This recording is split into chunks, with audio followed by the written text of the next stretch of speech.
नमस्कार विद्यार्थी मित्रांनो. एमपीएससी राज्यसेवेची प्रिलिम्स ही 28 सप्टेंबर 2025 रोजी पार पडणार आहे. या परीक्षेच्या दृष्टिकोनातून मागील वर्षांचे प्रश्नपत्रिका आणि त्यातले प्रश्न हे किती महत्त्वाचे असतात हे आपल्याला माहितीच आहे. आज आपण पॉलिटी आपल्या राज्यशास्त्र या विषयातले मागील वर्षाच्या प्रश्नपत्रिकांमधले जे प्रश्न आहेत त्याचा अभ्यास करणार आहोत आणि आजच्या व्हिडिओमध्ये आपण 2021 या वर्षी आलेले आपले पॉलिटीचे प्रश्न आपण बघणार आहोत. नमस्कार, मी अक्षय ठाकूर आणि एकाग्र अकॅडमीच्या यूट्यूब चॅनलमध्ये मी तुमचं स्वागत करतो. 2021च्या राज्यशास्त्राची प्रश्नपत्रिका आहे, त्यातले प्रश्न आहेत. प्रश्न विचारण्यात आलेला होता की सामाजिक आणि शैक्षणिक दृष्ट्या मागास वर्गाच्या संदर्भात असलेल्या 2021च्या 105व्या घटना दुरुस्ती कायद्याने भारतीय संविधानाच्या कोणत्या कलमांमध्ये किती कलमांमध्ये बदल करण्यात आलेले आहेत असा प्रश्न विचारण्यात आला. 2, 4, 5 की 3 या प्रश्नाचं योग्य उत्तर आहे तर 3 कलमांमध्ये बदल करण्यात आलेला होता. कलम 338 ब, 342 अ आणि 366. 338 मध्ये कलम 9 मध्ये सुधारणा झाली. 342 अ मध्ये कलम 1 आणि 2 मध्ये सुधारणा केल्याने कलम 3 ऍड करण्यात आलं आणि त्यानंतर कलम 366 मध्ये 26 क याच्यामध्ये विविध ज्या टर्म्स आहेत त्यांचे डिफिनेशन आपल्याला देण्यात आलं. त्यामुळे या प्रश्नाचं योग्य उत्तर आहे 3. पुढचा प्रश्न बघूया. शोषणाविरुद्धचा हक्काच्या संदर्भात खालीलपैकी कोणते विधान बरोबर आहे विचारण्यात आलं. शोषणाविरुद्धचा हक्क म्हणजे राईट अगेन्स्ट एक्सप्लॉयटेशन. ज्यांच्यासाठी मराठी टर्म्स थोड्याशा कठीण जात असेल समजायला त्यांच्यासाठी राईट अगेन्स्ट एक्सप्लॉयटेशन म्हणजे शोषणाविरुद्धचा हक्क. याच्यावरती प्रश्न विचारण्यात आलेला ज्याचं योग्य उत्तर आहे पर्याय 1 मानव तस्करी आणि वेठबिगारीस प्रतिबंध. मानवी तस्करी आणि वेठबिगारीस प्रतिबंध कोणत्या विशिष्ट धर्माचा प्रचार आणि प्रसार जे इतर पर्याय देण्यात आले त्याचं आपण एक्सप्लेनेशन बघू की कोणत्याही विशिष्ट धर्माचा प्रचार आणि कर भरण्याचे स्वातंत्र्य हे कलम 25 शी संबंधित आहे. अल्पसंख्याकांचा हितसंबंध संरक्षणामध्ये सांस्कृतिक शैक्षणिक त्याच्याशी संबंधित आहे कलम 29 आणि कायद्यासमोर समानता याचं कलम आहे कलम 14. पुढचा प्रश्न बघूया. पुढचा प्रश्न होता खालीलपैकी कोण राष्ट्रपती पदाच्या निवडणुकीत थेट भाग घेत नाहीत असा प्रश्न विचारण्यात आलेला आहे. अनेक वेळा आहे आणि नाही मध्ये विद्यार्थ्यांची गडबड होते. एक्झामचं उत्तर देताना बरेच विद्यार्थ्यांची गल्लत असते. घाईमध्ये आहे आणि नाही मध्ये घोळ करून बसतात. त्यामुळे आहे विचारले की नाही विचारले नीट लक्ष देऊन वाचा. चला, पर्याय आपल्याला देण्यात आलेले लोकसभा आणि राज्यसभेचे निवडलेले सदस्य, राज्यांच्या विधानसभांचे निर्वाचित सदस्य. लक्षात घ्या निर्वडलेले निर्वाचित दोन्ही शब्दांचा अर्थ एकच होतो इलेक्टेड. त्यामुळे इथे गोंधळून जाण्याचं कारण नाहीये.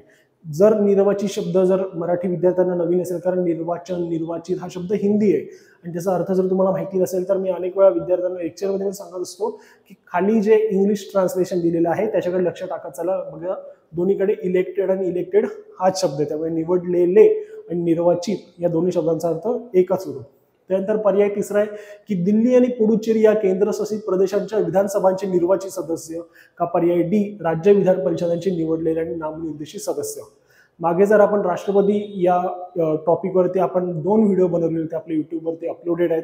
त्याच्यातला जर पॉईंट तुम्ही बघितला तर या प्रश्नाचं उत्तर सहजपणे देऊ शकाल. ह्याचं योग्य उत्तर आहे पर्याय डी जे आहे की पर्याय 3ऱ्या क्रमांकावर. अनेक वेळा विद्यार्थ्यांकडनं ही सुद्धा गल्लत होत असते की डी हे उत्तर असल्यामुळे त्या उत्तर पत्रिकेमध्ये डी मार्क करून मोकळे होतात किंवा 4था पर्याय मार्क करून मोकळे होतात. इकडे ए बी सी डी असे पर्याय नाही आहेत. 1, 2, 3, 4 हे पर्याय आहेत आणि डी जो एरवी बाकी परीक्षांमध्ये मार्किंग करताना 4थ्या क्रमांकाला असेल तो इथे डी हे उत्तर पर्याय क्रमांक 3 वरती आहे. त्यामुळे उत्तर योग्य माहिती असताना सुद्धा मार्किंग मध्ये घाई करण्याच्या गडबडीत तो गोंधळ होऊ देऊ नका हे मी वारंवार विद्यार्थ्यांना सांगेन. मागच्या एक्झाममध्ये जी आत्ताच नुकती ग्रुप सी ची एक्झाम होती त्यात बऱ्याच विद्यार्थ्यांची घाई गडबडीमध्ये या चुक्या खूप मोठ्या प्रमाणावर झालेल्या होत्या.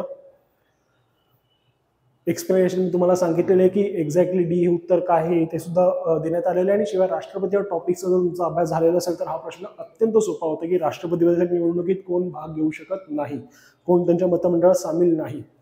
पुढचा प्रश्न आहे जिल्हा न्यायाधीशांच्या बाबतीत खालील विधाने विचारात घ्या. विधान ए आहे जिल्हा न्यायाधीशांची नियुक्ती उच्च न्यायालयाच्या मुख्य न्यायाधीशांकडून केली जाते आणि जिल्हा न्यायाधीशांची बदली करण्याचा अधिकार मुख्यमंत्र्यांना आहे. ही 2 विधाने दिली आहेत. यातला बरोबर कोणता आहे असा प्रश्न विचारण्यात आलेला आहे आणि ही अ किंवा ब दोन्हीही नाही असं याचं उत्तर आहे. याचं कारण काय तर जिल्हा न्यायाधीशांची नियुक्ती आणि पदोन्नती राज्याचे राज्यपाल उच्च न्यायालयाची सल्लामसलत करून करत असतात कलम 233च्या अंतर्गत आणि कलम 235च्या अंतर्गत. जिल्हा न्यायाधीशांची बदली करण्याचा अधिकार मुख्यमंत्र्यांना आहे हे विधान देखील चुकीचं आहे. हा अधिकार उच्च न्यायालयाद्वारे हाताळला जातो. त्यामुळे ही दोन्ही विधानं चुकीची आहेत. त्याचा पर्याय क्रमांक 4 हे योग्य उत्तर आहे. पुढचा प्रश्न बघूया. सूची अ आणि सूची ब अशा 2 लिस्ट देण्यात आलेल्या आहेत ज्याच्यात आपल्याला जोड्या जुळवायच्या आहेत. एक आहे एकेरी नागरिकत्व न्यायालयीन पुनरावलोकन राज्य धोरणाची मार्गदर्शक तत्वे, ज्याला DPSP असं सुद्धा संबोधलं जातं. आणि त्याच्यानंतर आहे केंद्र आणि राज्य संदर्भातली समवर्ती सूची. ह्याच्या जोड्या जुळवायच्या आहेत की ह्या गोष्टी ज्या संविधानामध्ये अंतर्भूत आहेत त्या आपण कोणत्या देशाच्या प्रेरणेतून घेतल्यात आलेल्या आहे असा प्रश्न विचारण्यात आलेला आहे. सिंगल सिटिझनशिप, एकेरी नागरिकत्व, हे आपण इंग्लंडमधून घेतलंय. ह्याचं उत्तर अगदी स्ट्रेट फॉरवर्ड आहे. Aचं 1, Bचं 2, Cचं 3, Dचं 4. बऱ्याच वेळा विद्यार्थ्यांना इतकं स्ट्रेट फॉरवर्ड आन्सर आल्या सुद्धा एक भीती वाटायची की अरे आपलं नक्की बरोबर आहे की नाही, कारण की ह्याचं उत्तर सुद्धा समोरच आहे, ह्याचं सुद्धा समोर आहे, ह्याचं सुद्धा समोरच आणि ह्याचं सुद्धा समोरच आहे. त्यामुळे बऱ्याच वेळा ज्यांचा अभ्यास स्ट्रॉंग नसेल ते लोक इथे तिथे जोडीला मोकळे होतील आणि अशा विद्यार्थ्यांसाठी हे जंबल अप केलेले ऑप्शन्स तुमच्या डोळ्यासमोर दिलेले आहेत. पण आपला अभ्यास स्ट्रॉंग असेल, आपल्या कन्सेप्ट क्लिअर असतील तर अशा घोळांमध्ये आपलं कुठेही चूक होणार नाही. पुढचा प्रश्न बघूया की राष्ट्रीय आणीबाणी घोषित करण्यासाठी घटनेत सशस्त्र बंड हा शब्द कधी जोडला गेला, म्हणजे ज्याला म्हटलं तर आर्म्ड रिबेलियन. फक्त आर्म्ड रिबेलियन झालं असेल तरच देशात आणीबाणी लावता येईल असं कोणत्या घटना दुरुस्तीने संबोधित झालं. ते घटना दुरुस्ती आहे 44वी घटना दुरुस्ती. 44 घटना दुरुस्तीद्वारे राष्ट्रीय आणीबाणीशी संबंधित कलम 352 मध्ये असं मेन्शन करण्यात आलं की फक्त आर्म्ड रिबेलियन या तत्वाखाली भारतात आणीबाणी लावता येईल. त्याच्या आधी आंतरिक अशांतता, इंटरनल डिस्टर्बन्स या नावाखाली जी आणीबाणी लावली गेली आणि ज्याचा थोडासा कुठेतरी दुरुपयोग आपल्याला इंदिरा गांधीच्या काळात झालेला बघायला मिळाला, तशा प्रकारे पुन्हा आणीबाणी लावली जाऊ नये आणि ती लावता येऊ नये यासाठी 44 घटना दुरुस्तीद्वारे कलम 352 मध्ये बदल करून राष्ट्रीय आणीबाणी मध्ये बदल करण्यात आला. पुढचा प्रश्न आहे की खालील वाद्यांनी विचारात घ्यावून सांगण्यात आले आणि त्यातली कोणती बरोबर आहे तसं विचारण्यात आलेलं आहे. त्यामुळे हे वाचल्या आधी लगेच विधान वाचायच्या आधी बघायचं की बरोबर विचारलंय, चूक विचारलंय, योग्य अयोग्य विचारले. तर इथे बरोबर विचारले तर बरोबरची मार्किंग करून ठेवायची, जेणेकरून प्रश्न वाचताना आपल्याला बॅक ऑफ द माइंड ते राहील की आपल्याला बरोबर विधानं कोणती आहेत ती लक्षात ठेवायची आहेत. विधानं कोणती आहेत तर राष्ट्रपती कोणतेही सर्वसाधारण विधेयक संसदेकडे पुनर्विचारासाठी पाठवू शकतात. राष्ट्रपती धन विधेयक संसदेकडे पुनर्विचारासाठी पाठवू शकतात. आणि विधान C आहे, संसदेने सर्वसाधारण विधेयक पुन्हा मंजूर केल्यास राष्ट्रपतींना विधेयकाला मंजुरी द्यावी लागते. अशी 3 विधानं दिली आहेत आणि ज्याचे पर्याय आहेत A आणि B, B आणि C, A आणि C आणि वरीलपैकी नाही, असे 4 पर्याय दिलेत. ज्याचं योग्य उत्तर आहे पर्याय 3, A आणि C. याचं कारण काय, A आणि C बरोबर आहे, B का चुकीचं आहे तर जिकडे म्हणण्यात आलेलं आहे की राष्ट्रपती संसदेला पुनर्विचारासाठी धन विधेयक परत पाठवू शकतात. तर लक्षात घ्या, धन विधेयक म्हणजे ज्याला इंग्रजीमध्ये म्हटलं जातं मनी बिल, हे मनी बिल राष्ट्रपती संमती देऊ शकतात किंवा रोखू शकतात, परंतु ते पुनर्विचारासाठी परत पाठवण्याचा अधिकार राष्ट्रपतींना नाही. त्यामुळे विधान ब या एका शब्दामुळे चुकीचं आहे. पुढचा प्रश्न आहे की भारताचा नियंत्रक आणि महालेखा परीक्षक, ज्याला CAG, controller and auditor general of India असं म्हटलं जातं, त्यांच्या संदर्भात खालील विधाने विचारात घ्या आणि विधाने बरोबर कोणती आहेत असं विचारण्यात आले आहे. त्यामुळे इकडे आपण बरोबरची मार्किंग करून घेऊ. विधानं आहेत त्यांची नियुक्ती भारताच्या राष्ट्रपतींकडून केली जाते. विधान B, त्यांचे वेतन आणि इतर सेवा शर्ती या संसदेकडून निश्चित केल्या जातात. विधान C, त्यांना पंतप्रधानाकडून केव्हाही पदमुक्त केलं जाऊ शकते. हे धक्कादायक विधान आहे. ज्यांना कॅगची कन्सेप्ट क्लिअर माहिती असेल त्यांना वाचता लक्षात येईल कोणती विधानं बरोबर आहेत आणि कोणती चुकीची आहेत. आणि विधान D आहे, ते संसदेच्या लोकलेखा समितीचे मार्गदर्शक मित्र आणि तत्वज्ञ म्हणून कार्य करतात. जे आपल्या क्लासरूम लेक्चर्स अटेंड करतात त्यांना माहिती असेल की आत्ताच 2 लेक्चर्स पूर्वीच आपला कॅगचा हा कन्सेप्ट शिकून झालेला आहे. अगदी सोपं उत्तर याचं A, B आणि D. वाचतानाच मी तुम्हाला सांगितलं की Cचं विधान धक्कादायक आहे.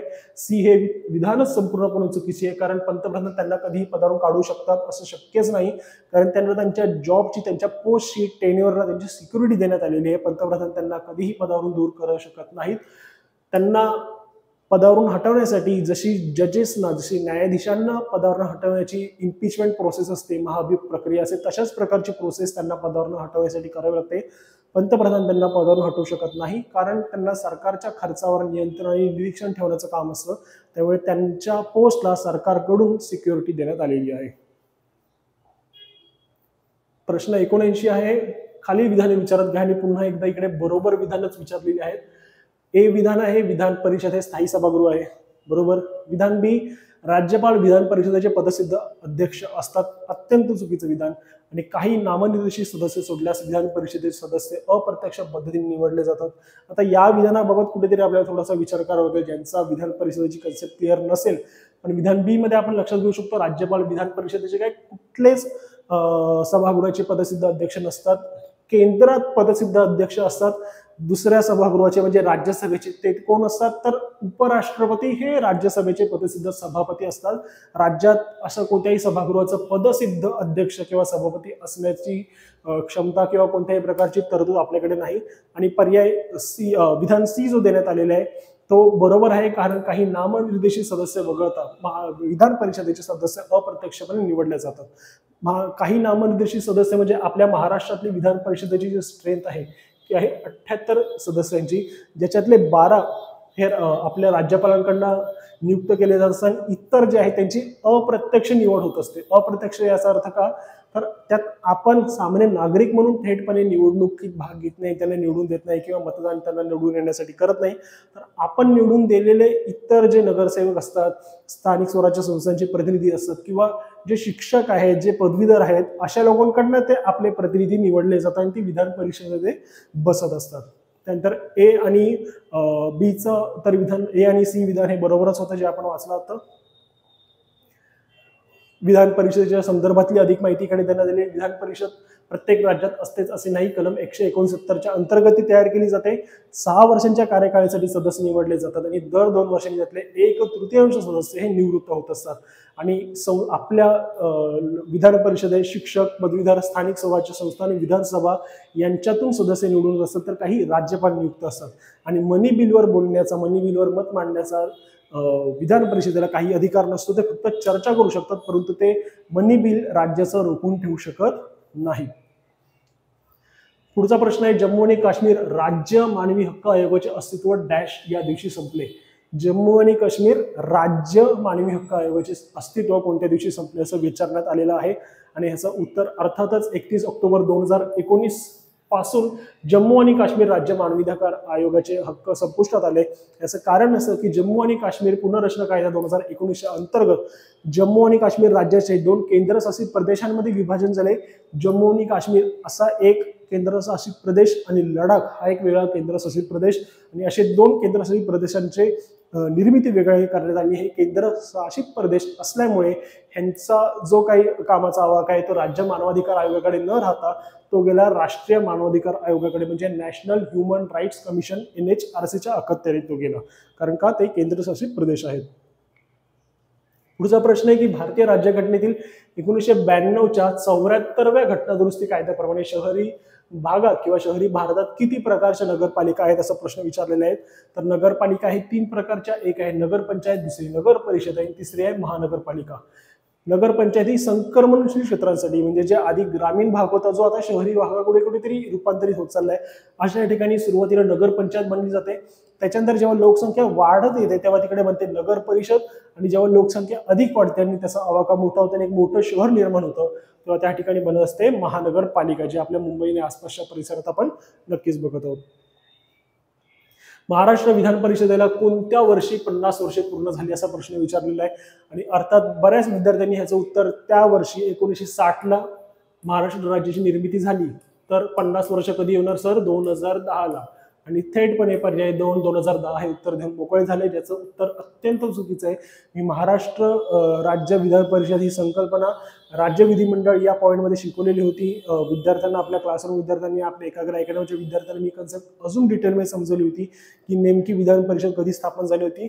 तर विधान परिषद स्थापन झाली होती 1935च्या भारत सरकार कायदा गव्हर्नमेंट ऑफ इंडिया ऍक्ट 1935 नुसार ही 1937 मध्ये महाराष्ट्र राज्य, म्हणजे तेव्हाचं बॉम्बे प्रेसिडेन्सी, त्याच्यामध्ये बनली होती विधान परिषद, आणि ज्याला 50 वर्ष पूर्ण झाली 1987 साली.